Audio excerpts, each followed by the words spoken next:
All right, so the Friendly Finder program is a program that LifeLine Animal Project has. It is for people that find animals in the community and want to foster them during their stray hold. So it allows in-county residents to take animals home after bringing them into the shelter for physical intake. We do ask that the finders keep the animal for a 5-day stray hold, and then if no owner is located, let me switch to the next slide here. If no owner is located, the finder then has a couple options. So if they fall in love, they're welcome to go ahead and pre-adopt. If they don't want to bring the animal back to the shelter and would like to continue fostering, then we'll convert them to a general foster, or they can bring the animal back to the shelter. There's no special training required for the program. We do have a packet that we give out to people that goes over the guidelines of the program, but it's very low barrier, and it's for anybody that finds a pet in county that wants to help out and keep that animal out of the shelter. All right. And so to become a friendly finder, finders can bring pets to either of our county shelters, either the Fulton or DeKalb County shelters, depending on where they found the pet. Finders must live in county or a neighboring county of Fulton to be friendly finders. They should be able to get back to the shelter as soon as possible if the owner is found. And then they also, if the foster disappears with a pet, we can send out an animal control officer to retrieve the pet. The finder must also agree to the terms of the friendly finder agreement, which you'll see on the next slide. Animals will receive intake from our intake staff, including vaccines and microchipping. And then pets that are already microchipped or have tags are eligible for the program, because we found that it's best to have own pets at the shelter so owners can come physically ID them right away to help reunite them with their pets more quickly. And these are the forms that we give out to finders. When we first started the program, we had like a very basic black and white form. It kind of looked like a legal document. And we were finding that it was kind of scaring people off from participating in the program. So we asked our marketing team to kind of jazz it up a little bit. It still has the same verbiage from our foster agreement, but then it also has some cute pictures and it's colorful. And we do feel that that helps, remove just another barrier. And it does get people, they don't feel like they're signing away their life by taking a dog or cat home for, a few days to keep them out of the shelter. So we've found that how you present the information is just as important as the information you're presenting. And so then all animals participating in the program must go through physical intake in our intake department. So we vaccinate, do testing, microchip, deworm, and then take the animal's picture for the lost pets page of our shelter website. And then friendly finders will also go home with any supplies that we provided or that they need to take care of the pet. So our community programs team, which is essentially customer service and outreach here at LifeLine, they're the ones that manage this program. So they're the first point of contact with the finder after they've taken the pet home. They make it a point to check in within the first 24 hours of the animal leaving with the finder. And then they send them what's called an animal advocate packet, and we'll go over that shortly. On the 5th day of having the pet in foster care, that community programs team will reach back out to check in with the person, and they will give them those 3 options that we mentioned. If they want to adopt, we can get them started on that process. They can convert to a general foster. If we decide to do that, then they get handed over to our foster team, or they can choose to bring the pet back to the shelter so it can be placed up for adoption and put on the adoption floor. We would also, if they did decide to bring the pet back or if they wanted to continue fostering, we would make sure to get that pet on the schedule for spay neuter and heartworm treatment if the dog was heartworm positive. Friendly finders, of course, because they're still on stray holds, are not altered prior to going into temporary foster care, but it is something that we try to get scheduled as soon as that stray hold ends, so that they'll be what we call ready to go and can leave with an adopter right away. And so some of the benefits of the Friendly Finder program are that it prevents the pet from being stressed out at the shelter, and lessens the chance of them getting sick because they're in a home, rather than at the shelter being exposed to disease. It helps reunite owners and their lost pets because animals are generally staying within the community where they were lost. It also creates advocates for lost pets, who can help with finding new homes for the pets if they aren't reclaimed. It offers foster opportunities to people who've never fostered before or might not be familiar with the concept of fostering. And it also encourages the Friendly Finder to adopt by rewarding their efforts, with a fee waived voucher that can be used towards any pet, which is pictured on this slide. So we've been doing the Friendly Finder program for a couple years, and we've kind of learned a few things through trial and error. So I just wanted to touch on some of these briefly. So a really important part of the program is just to make it part of the standard stray intake conversation that you're having with people. So if somebody comes in, every single time, or just about every single time, if it's appropriate, you're mentioning this program, and it just becomes, instead of an afterthought, it needs to be something that you present as, well, of course, we're going to offer you this program, because, the more you talk about it, the more involvement there is with the community. There are certain pets that we have made ineligible for the program. As Caroline mentioned, microchip pets cannot be part of the Friendly Finder program, because we do want them to be in shelter, since we have owner information and would like for them to be reunited as quickly as possible. We've also stopped sending out highly adoptable pets. So for example, small dogs, at least at our shelter, and I know Fulton, that's also run by LifeLine as well.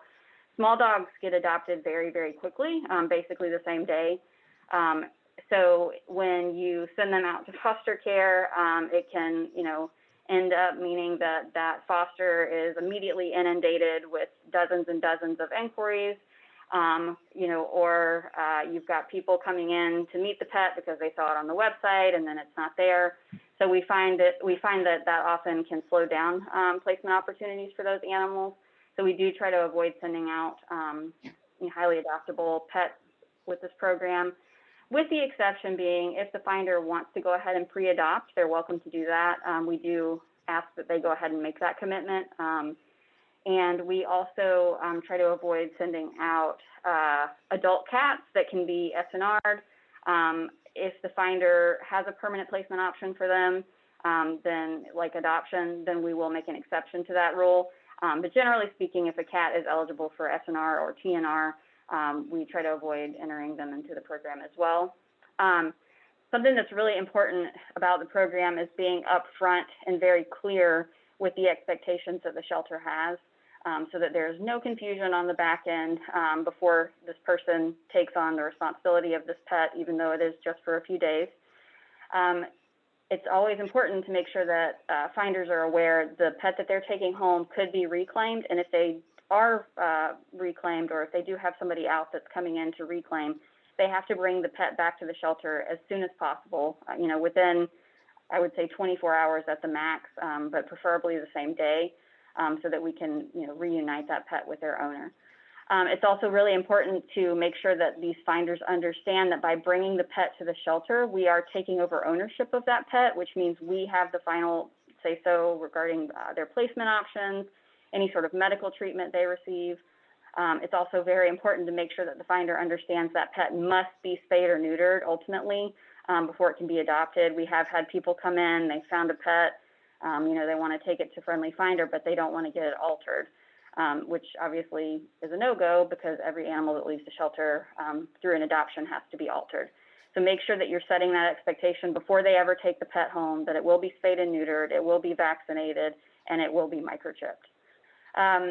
And then again, the shelter is ultimately the one who makes the final decisions on placement and communication. Of course, we want the finders to market these pets if they're not interested in adopting themselves, but ultimately, they can't just facilitate an adoption on their own. We have had Friendly Finders on a few rare occasions just give the pet away without consulting with us. So it's very important to communicate those requirements and make sure that they understand that although they found the pet, they are not the owner, and that all communication and placement needs to come through the shelter. And again, like I mentioned, if the finder is adopting or is interested in adopting, we do ask that they make that commitment and go ahead and fill out adoption paperwork right away, so that we can go ahead and mark that animal as adopted, so that we don't get inquiries. We've found that sometimes finders will want to hold the pet, so to speak, for a couple of days to decide if they want to adopt, which isn't really fair to anyone. So if there is adoption interest, we do try to encourage them to make that decision as quickly as possible.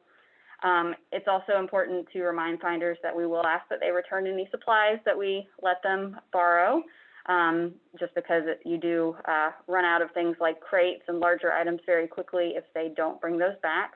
It's a good idea to have like a way on the back end to keep track of those supplies. And then this is across the board for any foster opportunity, but we always stress no dog parks with dogs, just because they're not always the safest, and we don't really know the animal that goes out into foster and whether or not they are dog friendly. So it's important to set that expectation as well. If the finder does not want to participate in the Friendly Finder program, that's totally fine. But the next step we would offer would be to sign them up to be what's called an animal advocate. So this is somebody in the community that helps to look for the lost pet's owner. We give them this flyer with tips on posting the animal on social media. We also have lost pet flyers that we'll print out or email to them for them to print out. They put those around the neighborhood or wherever the lost pet was found. And we have seen success with those in relocating owners. If there's no owner found, the person also receives information on how to market their found pet for adoption or foster, and we encourage them to do that, on social media. And then, of course, friendly finders can also be animal advocates, and we want, anybody taking a lost pet home to, act as an advocate for that pet so that they can either be reunited with their owner as quickly as possible or find placement as soon as they can so they don't have to return to the shelter.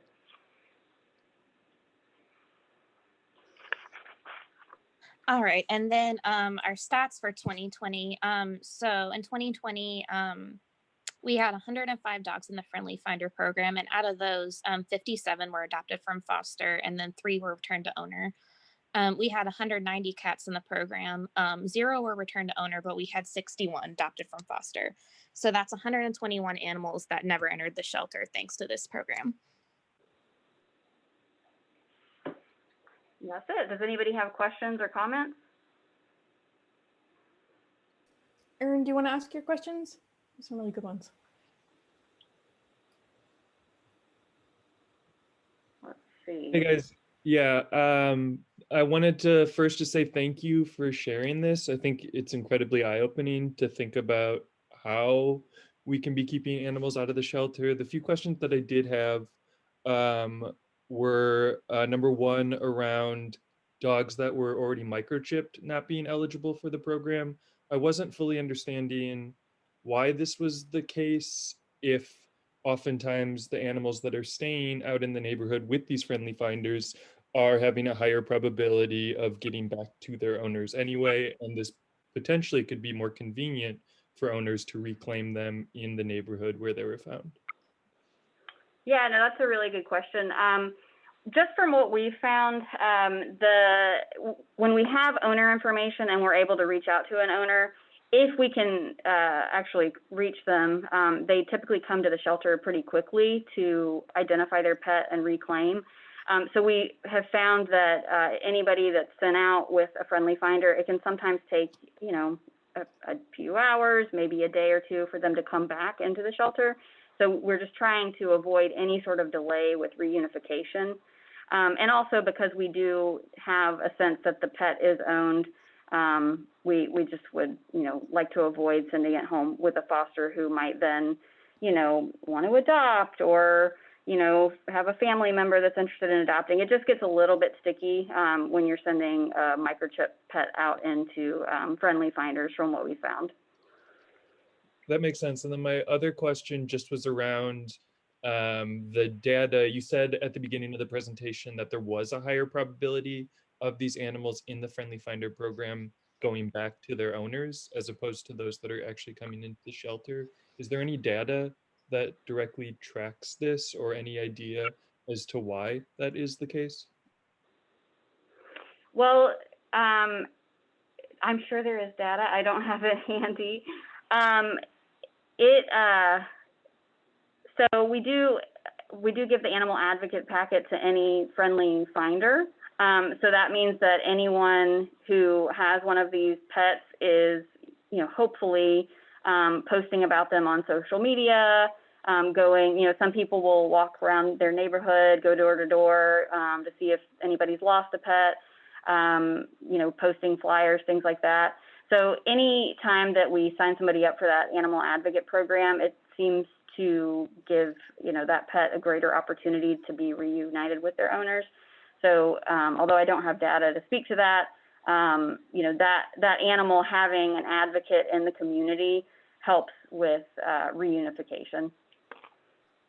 That makes sense. Thank you. You're welcome. Julie Lonnie, did you have a question? Oh, have we seen an increase in finders over the years? Yeah, I mean, yeah. Yeah. Okay. So when it first started, it was a little slow going, and I think it was just such a foreign concept to people. And like I said, we did kind of revamp our paperwork, and we've added components to it. When we first started the Friendly Finder program, we didn't have the Animal Advocate program, but the more people learn about it, the more it's shared. I mean, I see conversations about the program on like my local, like Facebook, neighborhood Facebook groups, and I'll try to share a link to the program on our website whenever I see somebody, talking about finding a lost pet. So I think it's really picked up by word of mouth, just from what I've seen on social media within, the community. Mm-hmm. What if you can